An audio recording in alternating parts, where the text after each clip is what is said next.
এক বেড এক টেবিল এবং এক আলমিরা নিশ্চিতকরণ। আমাদের ইশতেহার ছিল যে এক বেড এক টেবিল এবং এক আলমিরা নিশ্চিতকরণ।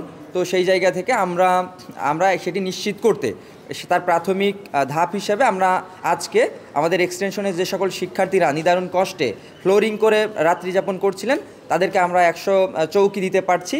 তো এটি আমাদের প্রাথমিক পদক্ষেপ এবং একই সাথে মহসিন হলের আরও বেশ কিছু কাজ আমরা করতে পেরেছি এই কয়েকদিনে। তার মাঝে অন্যতম একটি বিষয় হচ্ছে যে আমরা রিডিং রুমের সংকট ছিল, আমাদের বড় রিডিং রুমটি রিপেয়ার করার জন্য তালাবদ্ধ রয়েছে। তো যে কারণে আমরা একটি নতুন রিডিং রুম এখানে ক্রিয়েট করার চেষ্টা করেছি, যেটি আপনারা দেখতেই পাচ্ছেন আমার ডান হাতে রয়েছে। এবং একই সাথে আমাদের গেমস রুম যেটা ছিল সেটা আমরা সুন্দরভাবে আমাদের টিভি রুমে স্থানান্তর করেছি, যার মাধ্যমে শিক্ষার্থীদের একটি মনস্তাত্ত্বিক বিকাশেরও পরিবেশ সৃষ্টি হয়েছে এবং একই সাথে শিক্ষার্থীরা পড়াশোনার পরিবেশও পাচ্ছে। আর তো আমাদের মোটামুটি এখানে 1000 খানিক শিক্ষার্থী আমাদের এই হলে থাকেন। তো তার মাঝে 300 বেডের সংকট রয়েছে আমাদের এই হলে।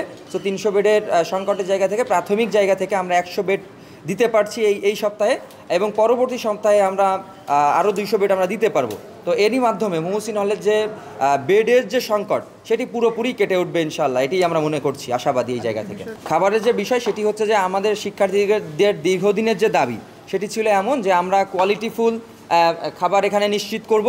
সো কোয়ালিটিফুল খাবার নিশ্চিতের জায়গা থেকে আমরা আমাদের শিক্ষার্থীরা চাই যে বুয়েটের মতো বুয়েটের যে ক্যান্টিনগুলো রয়েছে সেখানকার মতো এখানে খাবার এবং কোয়ালিটি এখানে আসুক।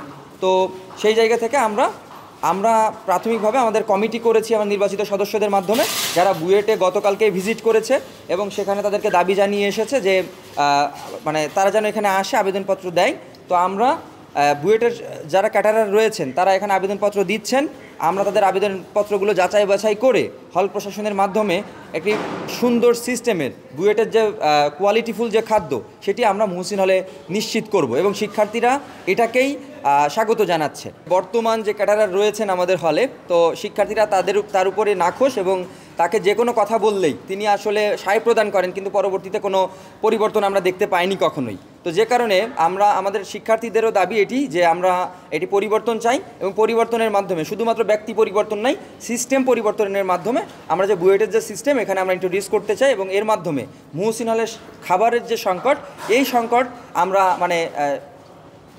সাস্টেইনেবল যে ডেভেলপমেন্ট যেটা বলে সেটি আমরা নিশ্চিত করতে চাই, অর্থাৎ স্থায়ী একটা সমাধানের দিকে আমরা যেতে চাই যেখানে কোয়ালিটিফুল খাবার শিক্ষার্থীরা পাবে। আমরা মূলত আজকে আমাদের শিক্ষার্থীদের যারা খাট বা বেড ছিল না, তো সেই বেড আমরা নিশ্চিত করছি। আমরা প্রাথমিকভাবে আমাদের 300 বেডের সংকট রয়েছে, তো আমাদের 300 বেড আসবে ইতোমধ্যে আমরা 100 বেড আমরা পেয়েছি। তো এই 100 বেড আজকে বিতরণ চলছে এবং পরবর্তীতে আরও 200 বেড আসলে মহসিন হলের যে শিক্ষার্থীদের আবাসনের যে সংকট, অর্থাৎ তারা বেডে রাতে ঘুমাতে পারে না, ফ্লোরিং করে থাকতে হয়, সেটি দূরীভূত হবে, সেটি দূর হবে বা আমরা সবাই খাটে ঘুমাতে পারবে রাতে, এটি নিশ্চিত করতে পারবো। এই বেডগুলো আমাদের দীর্ঘদিনের দাবির পরিপ্রেক্ষিতে মহসিন হলে এসেছিল এবং পরবর্তীতে এটা আমরা দ্রুত পদক্ষেপের অংশ হিসেবে আজকে আমরা এটা প্রোভাইড করছি প্রশাসনের মাধ্যমে। আপনারা জানেন যে হাজী মোহাম্মদ মহসিন হলে টিন শেড রয়েছে, যেখানে শিক্ষার্থীরা নিদারুণ কষ্টে জীবনযাপন করছিল এবং তারা আমাদের সবার মহসিন হলের ছোটো ভাই, বিশেষ করে 23-24 সেশন দ্বিতীয় বর্ষের শিক্ষার্থীরা।